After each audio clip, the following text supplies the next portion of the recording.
بسم الله الحمد لله والصلاة والسلام على رسول الله وعلى آله وصحبه أجمعين أشهد أن لا إله إلا الله وحده لا شريك له وأشهد أن محمدا عبده ورسوله ما بعد. Assalamu alaikum. My name is Yusuf. Do you say Yusuf? You say Yusuf. Yeah, very good. I wish you'd teach my wife. She keeps mispronouncing it. She calls me useless.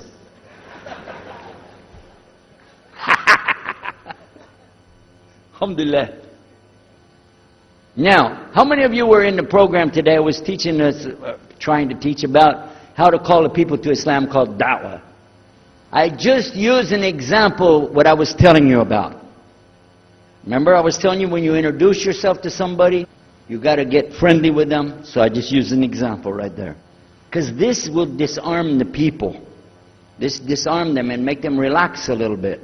Because they're coming to you with things like, how come you Muslims has to kill all the people? What kind of question is that?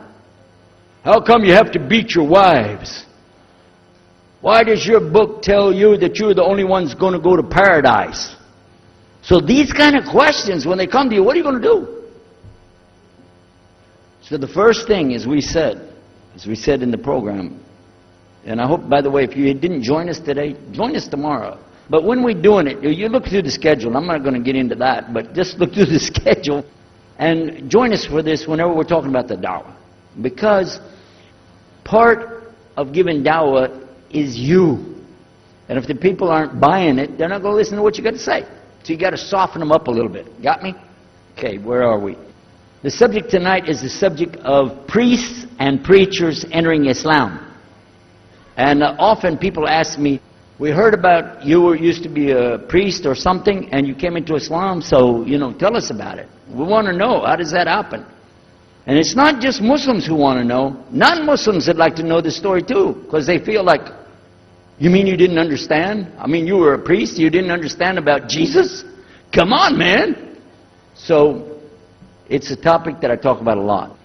The first thing I have to do is clarify a couple of points. I was not a priest. In the English, we use the word priest to mean somebody who is in the Catholic Church. If you're not from the Catholics, if you're from the Protestants, then you don't use that term. We usually use the term, for instance, pastor, minister, preacher, reverend, and these are some of the titles. We came up with an awful lot of them because that's the way humans are, right? Give ourselves titles. So, I was a preacher and a minister of music. But that doesn't really matter, but just if you're talking to a Christian and you say a priest, he's going to say, oh my God, how is that? And when they find out, oh, you weren't a Catholic, well, that's a lie then, you weren't a priest. So I want to clarify that. As a matter of fact, I will tell you in my own estimation, I'm probably the least of the factions within this equation. Because there were so many other people that came into Islam the same time I did. That's why it takes a little bit of time to tell the story. But they asked me to tell it tonight, so we're going to do that. But I want you to listen carefully to realize what goes through the mind of a person that's not Muslim. Okay?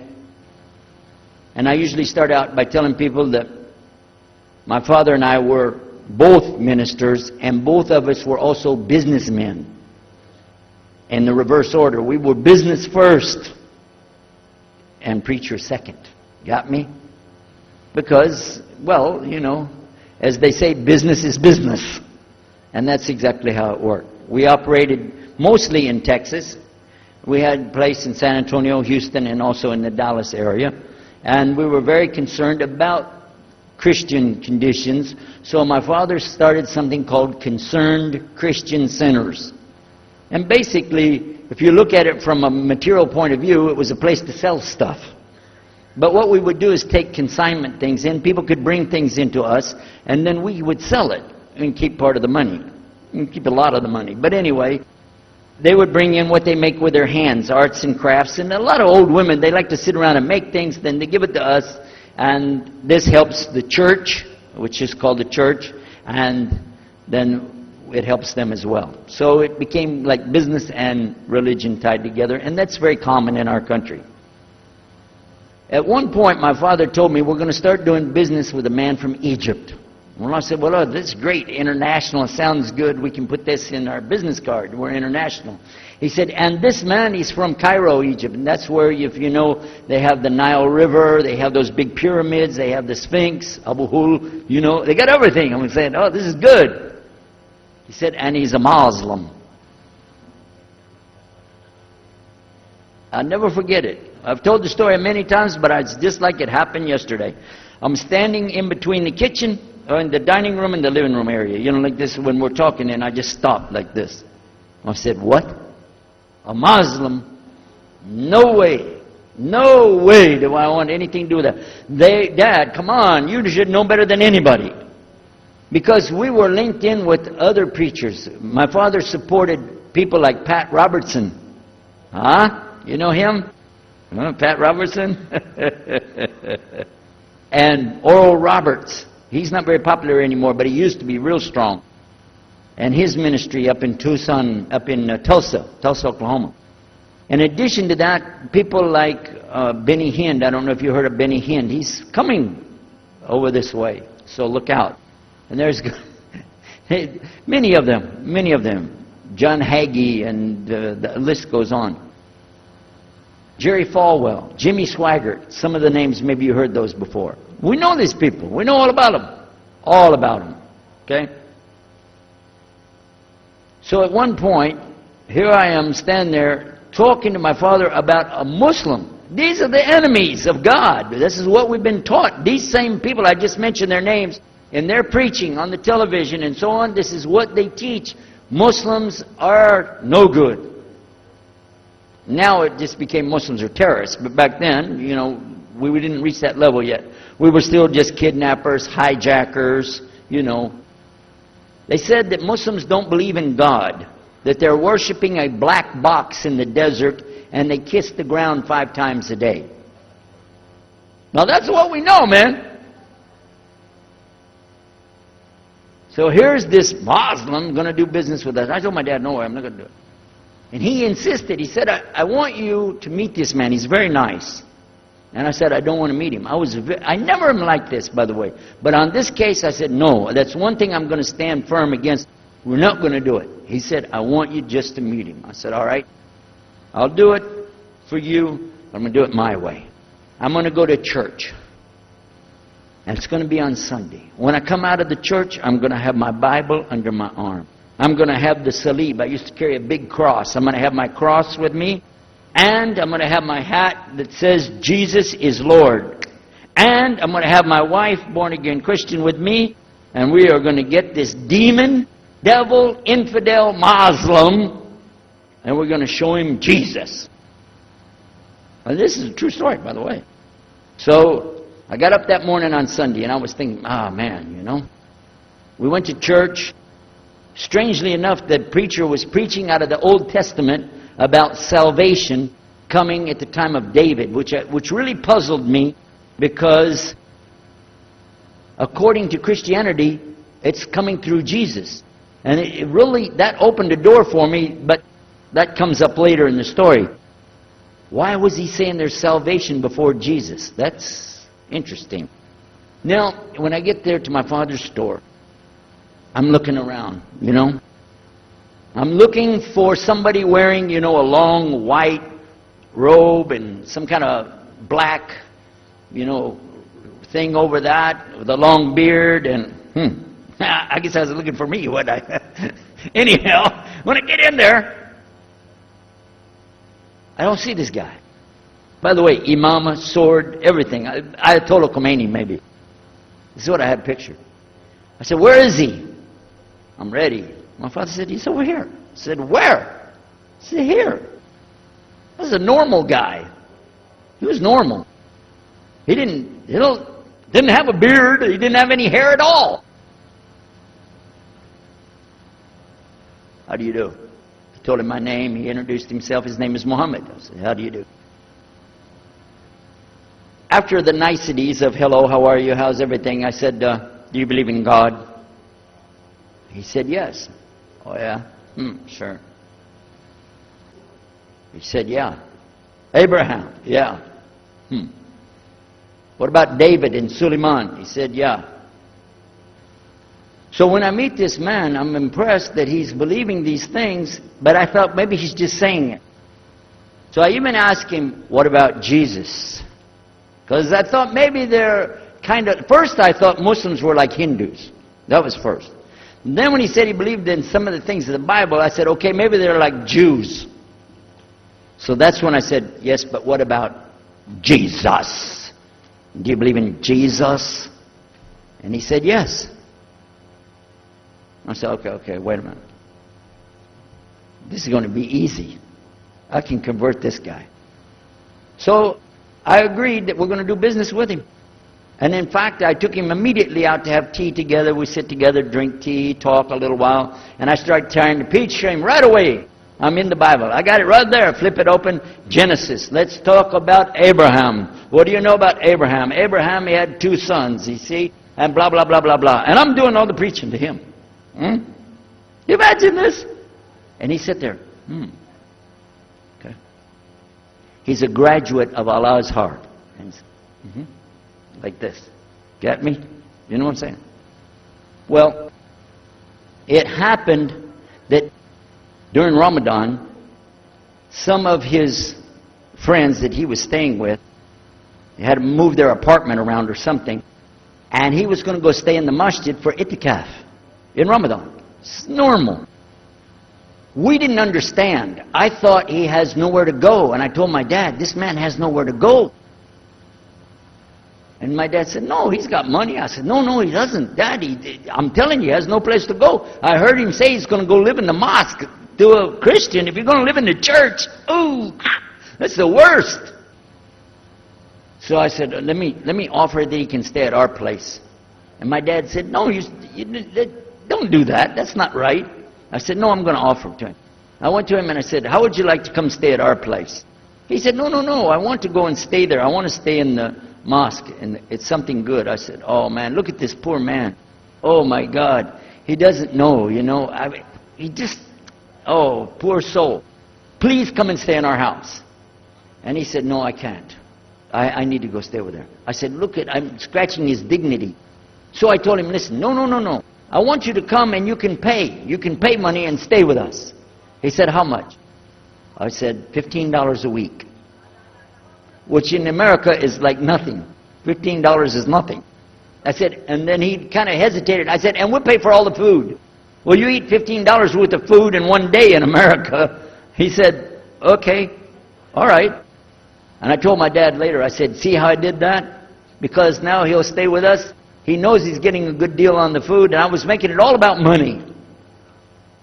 Well, I didn't know he wanted to come and stay with us. He wanted to learn about how we're Americans and how is the dawah going to be. What do we believe? Especially people who are preaching.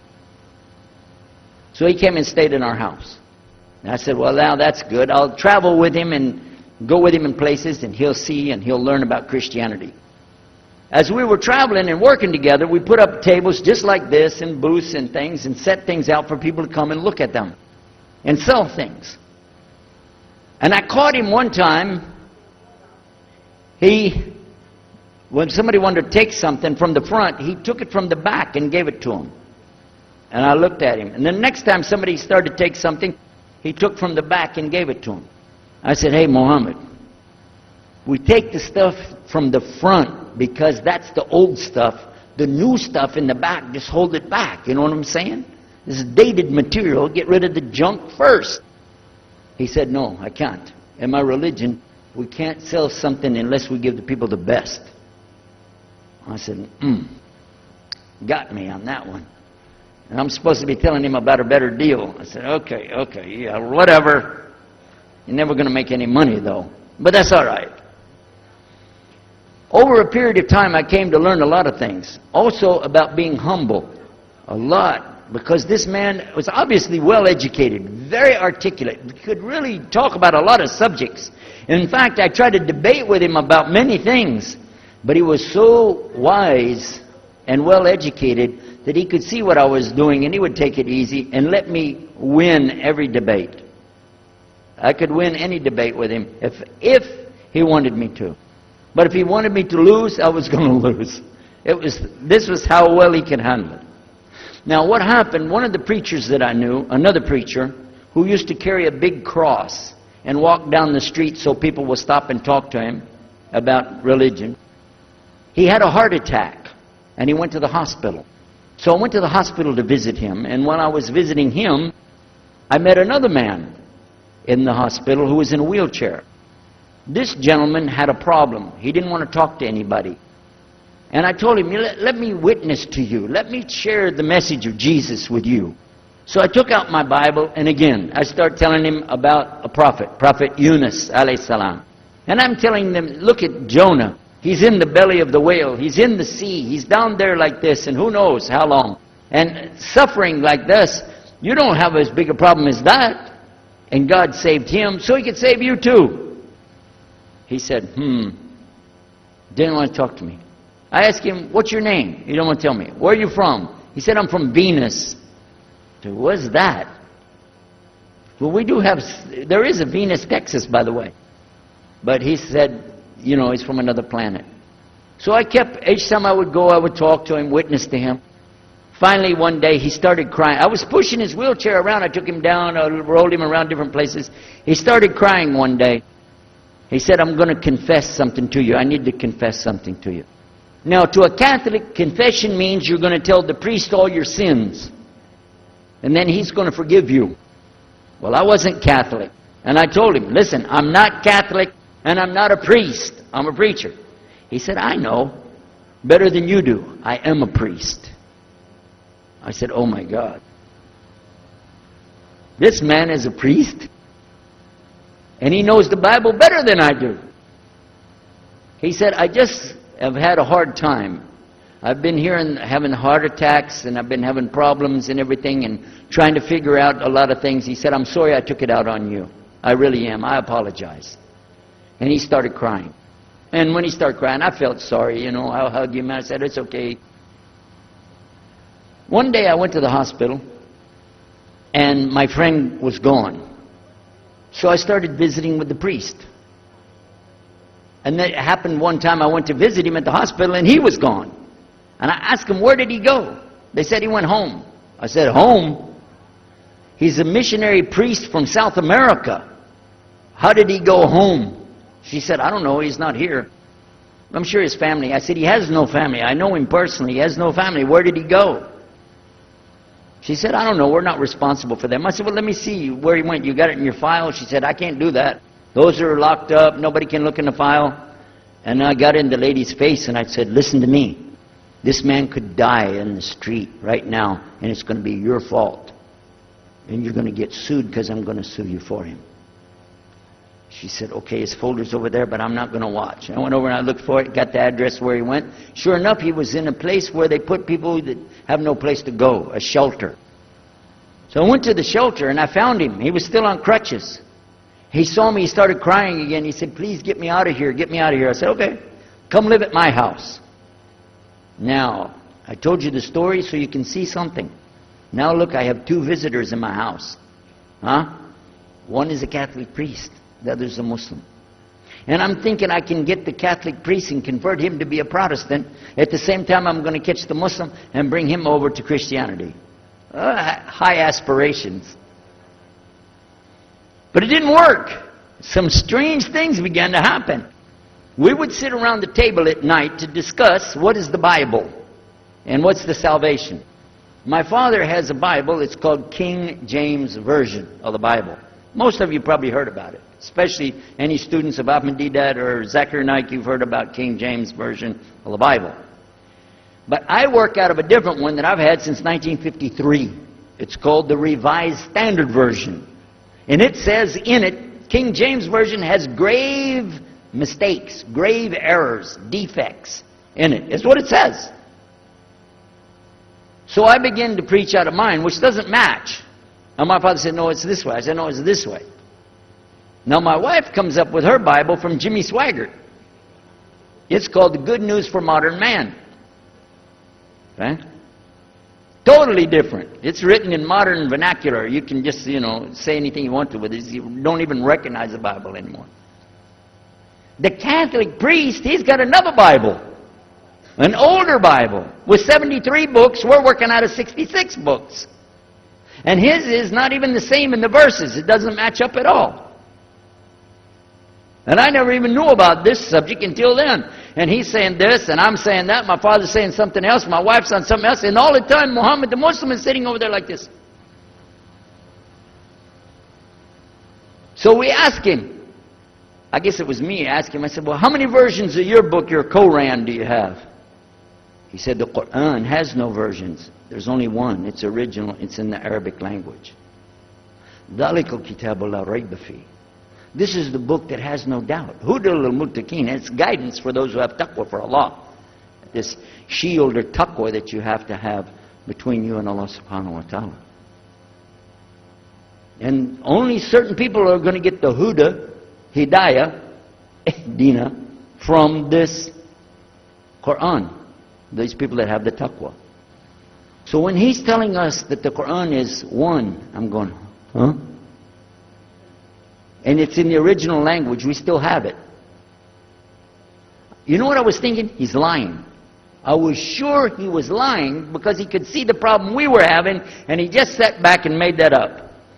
But I don't know Arabic at that stage, so I don't know what to say. Maybe, I don't know.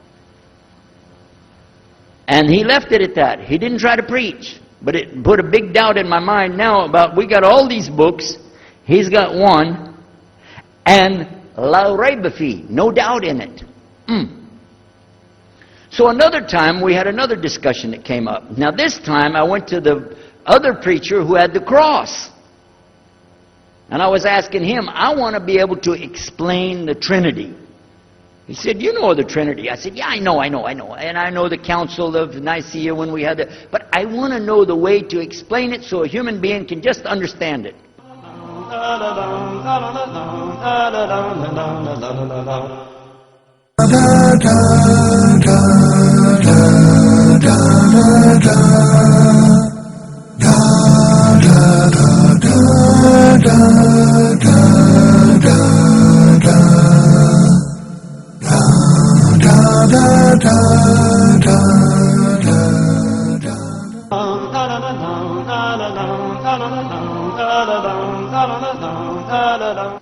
Said, okay, it's like an apple. Just take an apple.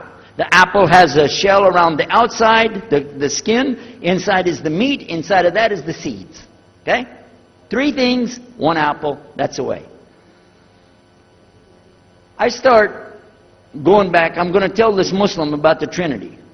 But on the way, I remember his arguing with me, his way of debating with me. I said, no, he's going to tear me apart.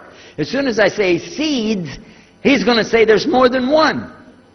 So it could be 7 or 8 or 9 or 10 gods all rolled into one. No. It's got to be special. It doesn't work like that. Let me go back and try again. So I went back to him. I said, what if he says there's more than one seed in there? He said, okay. I said, and besides, it could have a worm running through it. Then that would make it go up another notch. What can I do about that? He said, okay, forget the apple. I said, okay. It's like the babe, the egg. Use the egg. The egg has a shell. Inside of the egg is the white. Inside of the white is the yellow. 3, 1 egg. That's it. That's good to go. Now I start going home again, and it hit me. Wait a minute. The egg could have a double yolk. God becomes 4, just like that. Plus, it could be rotten. I'm not going to ask him again. So at the market one day, I saw a man, and I was talking to him because I was listening to some things that Muhammad had told us about the belief in Islam, Allah is one. And so I was telling this guy, I got some doubts about the Trinity. He said, you a preacher, you have doubts? I said, yeah, it doesn't make any sense. It doesn't make any sense. How could 3 be 1? He said, okay, look. You see me? I'm one man. I said, yeah. He said, my wife? Yeah. It's one person. Yeah. He said, my son? Yeah. 3. 1. One family. It's the family of God. Use that. I said, there you go. The family of God. You don't get very far on that one, and you realize right away they could have another kid just like that. But worse, they could get a divorce. You want a God that can get a divorce? Huh? In Texas, if you get a divorce, your wife gets the cars, house, your retirement check, your 501, your Keogh plan. She's going to get your computer and even your email. You got nothing left.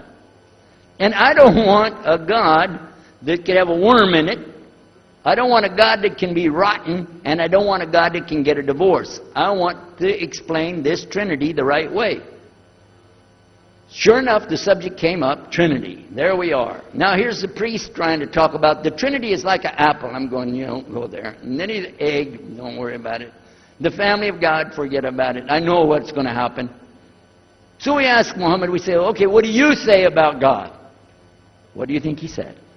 أعوذ بالله من الشيطان الرجيم بسم الله الرحمن الرحيم قل هو الله أحد الله الصمد لم يلد ولم يولد ولم يكن له كفوا أحد. And he explained it something like this. Say he is Allah, the unique, not like anything else. He's eternally sought after by his whole creation, but he doesn't need the creation. He's not the father of anything. He's not the son of anything. He's not like anything. And he is unique. Ahad. Boy, that's exactly what I already think, but I can't admit that. That sounds too easy. But plus in the Quran, Allah subhanahu wa ta'ala tells us to tell the Christians, don't say 3. Here's a little point. I'm going to go out of the story for a minute to show you something. Nowhere in the Old Testament, the Torah, or the Zabur, the Psalms, or the Injil, which is the New Testament, nowhere in the Bible do you find the word Trinity. Not once. Not once is the word Trinity. But it's in the Quran.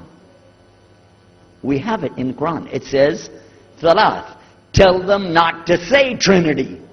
Oh! But they don't have it, and Allah said, don't say it. Guess what else? The word Bible is not in the Bible. Bible is from Greek. It means biblios or book. Book. But it's in the Quran many times. Is it? Kitab. Book. Ahl Kitab. People of the book. So we found in the Bible a shortage. They're talking about it, but the Quran is explaining it. I found actually in the Quran, I can explain the Bible much better because it gives me the things I didn't know how to explain.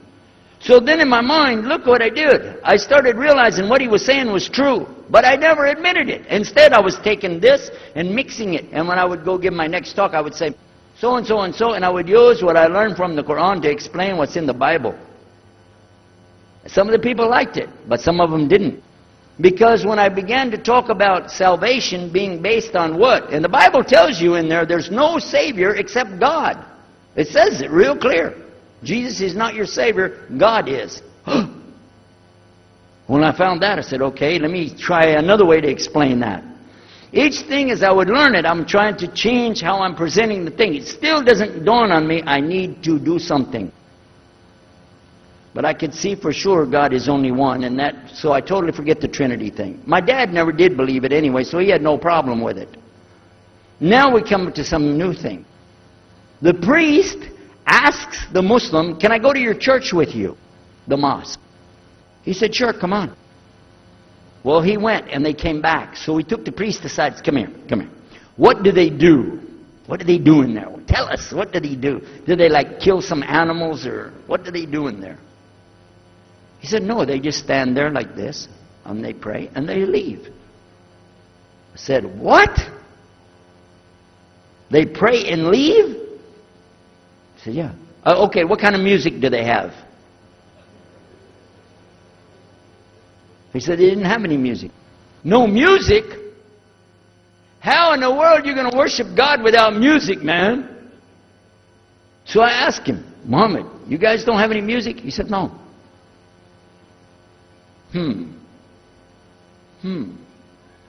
Now, I'm in the piano and organ business. I said, how many mosques are there in the world? He said, millions and millions and millions of them. And I said, none of them have a piano. He said, no. Any of them have an organ? He said, no. Oh, man, I can get rich. Just introduce some music to these guys, put it in there, you know, bound to be. I said, do the Arabs have any music? He said, oh, Arabs have music. I said, boy, I got it figured out, boy. I can see my next $1 million coming right straight up at me, you know. So then the priest asked again another time, he wanted to go back to the masjid again. He went, this is middle of July, 1991. He went to the masjid with him again. And by the way, this masjid, Sheikh Mohammed Jabali knows it very well, is on Medina Drive in Arlington, Texas. And that's where they were going to, because we were living in Midlothian, just south of Oak Cliff and south of Dallas. So they didn't come back. All night we're waiting. What happened? Very late they came back. And when he came in, I looked. There's Muhammad. I recognized him. Who's the guy with him, though? He's wearing a white jalabiyah, white dress like this. Has a white pillbox cap on his head. And I looked at him and I said, Pete. His name was Father Peter Jacobs, but we're not, you know, Catholic, so I don't have to call him Father. I said, Pete, did you become a Muslim? He said, Ashhadu an la ilaha illallah, Ashhadu Muhammad Rasulullah. I said, oh my God. Now I used to have cameras like these cameras right here, because we had a television show called Estes Music Jamboree. So I got one of our cameras out, opened it up, set it all up on the tripod, and I was going to interview him and ask him, well, you know, well, you went to Islam, what happened? While I was talking to him, though, he fell asleep. So it was still in my mind, and I was thinking, what am I going to do? This is too amazing. Now here I'm preaching to the people, and I'm trying to change what I'm saying, and here's a priest, just became a Muslim. My father's saying it's a good deal, it sounds all right to him, and I don't know what to do. So I decided, I'll talk, make mashura. I talked to my wife. We have an apartment upstairs. We were in our apartment up there, and I'm telling her, oh, you know, a priest became a Muslim today. What is that? And can you imagine what they were saying about the Quran and saying about this and so and so? All of a sudden, she said, I want to get a divorce. Oh, whoa. It's not the subject, but what happened? She said, no, all this talking about religion and talking about Islam, and so I can see. I said, oh, no. No problem here. No problem. I said, you thought no, I was just observing somebody else. No, I'm not interested. Trust me. I don't want to be with those Muslims. The last thing I want to do is be with a Muslim. No way. Just put your mind at ease. She said, I need a divorce. I said, where are we going with this again? What's the problem with that? What happened? She said, a Muslim can't be married to a Christian. I said, what? No, wait a minute. Hold on. I don't look at me. I'm telling you, I swear, I don't want to be a Muslim. Okay? Okay? And even if I did, don't you remember what he said? A Muslim man could be married to a Christian woman. It's not a problem. But I'm not saying I want to. I'm just saying it's not a problem. She said, that is the problem. A Muslim woman can't be married to a Christian man. I want to be a Muslim, so I need a divorce. I'll never forget, I was sitting right on the edge of the bed, just sitting there, you know, and I almost fell over. I said, at last, I can tell the truth. I can say it. I didn't realize that she liked the idea. I was afraid. I said, okay, the good news is, I too want to be a Muslim. You know what she said? I don't believe you. I said, no, really. I was just saying that because, you know, but for sure, just so you know, I want to be a Muslim. I've been thinking about it. I want to be a Muslim. We're both going to be Muslim. Alhamdulillah, it's going to be great. Right? You know what she said? I don't believe you because you're either lying right now or you were lying 5 minutes ago when you said you didn't want to be a Muslim. And either way, I don't want to be married to a liar. So get out. So I started leaving. I'm walking down the stairs of the apartment. I'm down to my father's part. I said, wait a minute, where am I going to go? This is my father's house. I just got thrown off of my own property. What happened here? So I went to get to Muhammad and I woke him up. I said, come, you and me, we got to talk. Come with me. And we went outside the house and we walked those country roads in Midlothian, Texas, until the time for the dawn, the sun to come up at dawn. And all that time I talked to him about what's it like to be a Muslim, how do you have to believe, what do you have to do. Let me hear all of it now. And no more playing a game. I'm not debating, I just want to know. Just tell me. Just tell me what's Islam. I need to know what I need to do. And he told me everything and I realized this is it. I got to make a decision. This is a big deal though. And he told me, okay, this is up to you. You have to go make a choice for yourself. I can't help you. I said, oh my God. So when he was praying Fajr, I decided, I've been watching this man praying this direction with his head on the ground. It's so beautiful to see a man humble himself, put his head on the ground to the Rabbil Alameen. I said, oh my God, let me try that. So I sneaked off somewhere where nobody could see me, illallah. And then I found a place, a board there, you know, and I bowed down on the ground and I put my head down on the ground on that board there. And by the way, I'm pretty good at speaking, especially in prayers. I used to make so long a prayer, they wouldn't let me say the prayer at Thanksgiving because the food would be cold. Okay? So, but I put my head on the ground and only these words came, no more words, just this. Oh God, guide me. That's it. And I was thinking, oh, I got to say more than that. Nothing. Oh God, if you're there, guide me. That's it. After a while, I sat up and I looked around.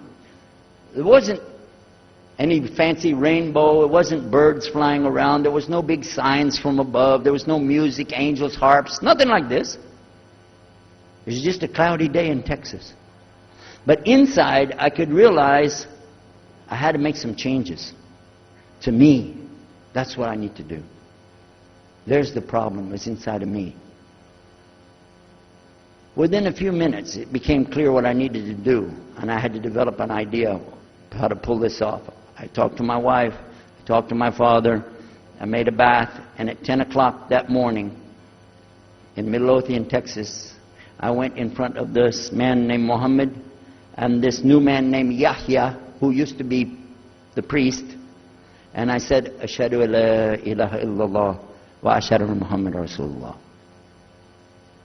Immediately after that, my wife did her shahada. Ashhadu an la ilaha illallah, ashhadu anna Muhammad Rasulullah. A few months later, my father did his shahada. Ashhadu an la ilaha illallah, ashhadu anna Muhammad Rasulullah. Step by step by step, we saw so many people enter into Islam. We wanted to tell the whole world what is Islam. We wanted everybody to know the real Islam. I said, how could this escape our knowledge? How could we not know about this great and wonderful thing called Islam? And it looks like all we got to do is just tell the people. I went to the imam of the masjid there and I told him, let's tell the people. Then I found out something else about us as Muslims. And that's why we've got this convention here right now. This is why we have the exhibition. So you're going to use this week to learn how you can become, inshallah, the best Muslim you can be, and how you can show the real Islam to the people that are not Muslim. This is your duty. This is your duty. This is your language. This is your people. Just as it's my duty to give the message to my people and my language. And so the same way, it's your duty to give the message to your people. Allah will not ask you if they made shahada, but He will ask you if you delivered the message. Alhamdulillah, today, I can tell you with no doubt in my mind, we have seen thousands of people give shahada. Several hundred at a time. And I don't do it through debates. But I don't need to debate any Christian. I was a Christian. I am a Muslim. If you want, I can give you both sides. Easy. Okay? I'll play both parts. I'll be the Christian and tell you this, and then I'll be the Muslim and give the answer. And there won't be any argument. And I've done that so many times. And let me share one story with you before I end. I'm going to leave now. Inshallah. I was telling the brothers today that I was asked to give a talk in a church in Hagerstown, Maryland, just outside of Virginia. This was in 1999. And I went there and I gave a talk in the church on Sunday. Because I know how to address the people. How many years was I a Christian? 50 years? I know what they want to hear. Get them ready, and they said, oh, wow, this is normal preaching. But then when I came to the part, La ilaha illallah, I stayed on La ilaha illallah until they said, yes, that makes sense, it makes sense. There was one old lady that she was saying yes. Afterwards she said, yes, but I just don't want to do it the way you're telling me. Okay? But guess what else happened? 2 people did shahada right there. Hello? In the church. In front of their preacher. They said, yes, we agree, we like this, we want to know more, and we say there's only one God to worship. Shahadu la ilaha illallah. In front of the preacher. And one of them was his daughter. I took them to the masjid, and they did shahada in the masjid that afternoon, a Sunday afternoon.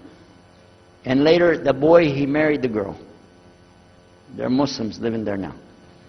Now, let me ask you a question.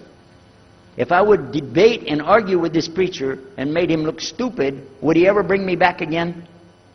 No. I'm going to ask you a question. If you were at a place and you saw somebody change their religion to another religion in the temple of that religion, and the father was the priest there, what would you think? Is that man ever going to call me again? Do you think he'd call me again? 3 months later, he called me again. Come back again. We really enjoyed it so much. I said, how's your daughter doing? I want to remind him, see what he's going to say. He said, well, she's doing fine. She likes Islam. It's very nice and lovely. She treats us so good. You know, we're amazed at her personality. We love you guys. Could you please come back again? And I did, alhamdulillah. So I'm just showing you that it's not guidance from me, not guidance from you. It's guidance from Allah. Allah guides whom He wills. Whom He wills. So we ask Allah to guide me, all of us, and all the people. And whoever He guides, they'll be fine. But whoever Allah doesn't guide, they got a problem. Serious problem. Our job here is to do one thing. Communicate the true message. If the people don't want it, that's your choice. That's their choice. You don't have to take it. But it's our responsibility in putting this on, all the scholars that are here, it's their responsibility to tell us what's the truth in Islam and let us see for ourselves. And that's what we're going to try to do through this week. So I need you guys to listen to me. You have to participate. Your side of it. Your side of it is to show up every day. And your side of it is to bring other people. Jazakumullah khair. Wassalamu alaikum wa rahmatullahi wa barakatuh.